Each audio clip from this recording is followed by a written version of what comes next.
Please welcome Elizabeth and Ethan Finkelstein. Oh my gosh! I am such a fan. I've been following you guys since you guys launched your account on Instagram. And then it was no surprise to me whatsoever that Discovery Plus came calling and launched a giant television show with you guys. And it actually makes perfect sense. So you had a master's degree in historical preservation, right? I do. I have a graduate degree in historical preservation, but I was a child who grew up in an old house, and I knew when I was 2 years old that they're magical. Ethan, you know, you were in digital marketing. Right. So I have to say, the history meets the new era seems like the most potent combination. It's really a brilliant match. Yeah, Elizabeth actually was creating all these blogs, and I was like, okay, we got to make this thing like, you know, national. Like we want our own cheap old house, to be honest, too. And we were on this epic hunt, and we were in Brooklyn, in New York City, like looking for this house, and we finally kind of have gotten our cheap old house, which, you know, I'm happy to say, but People can't afford houses now. Right. You know, we are in a crisis. The average price of houses in this country is $380,000. And here we are showing on our Instagram feed houses for under $100,000 that are awesome houses that need you and need your love. And I feel like it's that kind of magic coming together of the magic of old houses, plus the fact that people can't afford them, like actual houses, that makes this feed so, like, hits the nail right on the head right now. Thank you for putting that into the world and making that a resource that's so viable for so many people. It's magical and it's attainable. Right. Thank you for saying that. But I'm interested to hear from you. Like, what is it about the feed that just strikes you? Thank you for asking me a question. That's so nice. For me, I love design. I do believe it can enhance our lives in ways that are scientifically marveling. What I love about you and your design, Drew, I mean, your green room, I just wanted to stay in there forever. It was so sweet, and it pulled pieces from history, and it pulled it together, and I felt like it's a room I'd been in before. It felt safe.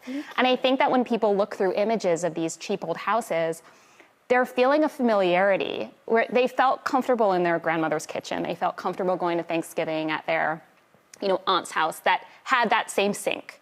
And there's something to that I think we need to pull back a little bit on everything being new. It's better for the environment. You can reuse the items. You're saving a piece of history with the house. These are not where the VIPs lived. This is where every American lived. And I think that's very important. Now, we've got someone here in our audience, and she bought an older home and is looking for advice. Please welcome Michelle. Hi, Michelle. Hey, Michelle. Michelle Sanders, I'm so excited that you're participating in this. Please tell us about the new home you got. Yeah, so we're very excited. We bought it in 2017, and we saw a lot of potential with it, and we love reading, and one of the things that we wanted your advice about is the space that we have where, maybe perhaps it could be a library where we could all get together and enjoy reading together as a family. Well, I'm very excited for Elizabeth and Ethan to tell Michelle what your tips are when you see this space. First of all, props to you, because this is like totally a kind of house that we would buy. It's beautiful. First of all, I would say when approaching any old house, you've definitely got to fix the issues. I'm noticing in some of these pictures that you've got potentially water issues that affected the plaster. And before you start any design in an old house, you need to make sure that you're taking care of that kind of thing. So it doesn't, because it will come back to haunt you later on.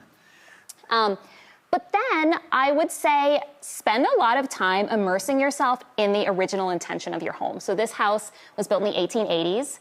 I would say it's Folk Victorian Style, which was sort of like the Victorians for the everyman, right? So I would say if there's anything the Victorians loved, it's wallpaper. So I'm like, you gotta wallpaper this room. Now there is wallpaper in that room. I don't know if it's salvageable. It looks like it's highly damaged, but if you were to do wallpaper, now the wallpaper we're showing in this rendering is actually from the 1880s. And I'm showing it to you to show you that not everything in a Victorian house was garish. There were some things that were more subdued, and if you like a crazy wallpaper, as I do, I would go for it. But you could also do something that's a little more neutral, but also very era appropriate, like this. That's beautiful. In terms of decor in this room, not everything in the room has to be from 1881. You have to a little bit get in the mindset of how people designed back then. They came to their house with family heirlooms that they were putting in the house that they brought with them. Things weren't as easy to attain back then. Things weren't as disposable. So there was going to be a mix of eras even from the get-go. And so what I would do in this space is bring in some items from different eras, portraits on the wall, old oil portraits, mix mid-century, mix sort of like early 20th century, mix 1880s, get it all in there and it will feel like a space that's come to life. I love what you've done. That's pretty. Yeah, absolutely. And I think you mentioned too, you wanted to have some books in there, Michelle, and collect those books, get some of these oil paintings, and do it over time. Like, this does not need to be the Instagram page where you flip the thing and you're like, oh, it's all revealed and here it is and here's my amazing thing.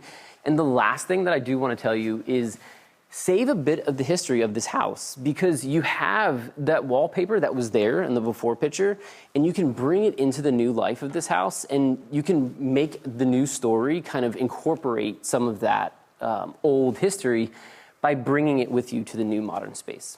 Yeah, I heard when you moved in, a moving truck got on top of one of your sewer pipes and burst it. Yes. I'm sorry, you're a saint for getting through that. That could not have been fun. No, it was just I kind of drove up and the moving truck had backed up instead of the driveway just onto the grass and sank and crushed the sewer line. And so the moment we got in, it was it was like watching an episode of The Money Pit. I don't know if you remember My favorite movie ever.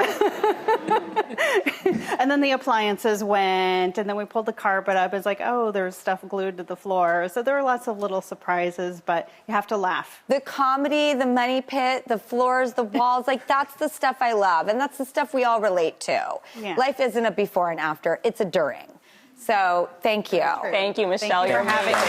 And Elizabeth and Ethan Finkelstein, I swear you are just, I was so excited when I heard you guys were coming on the show.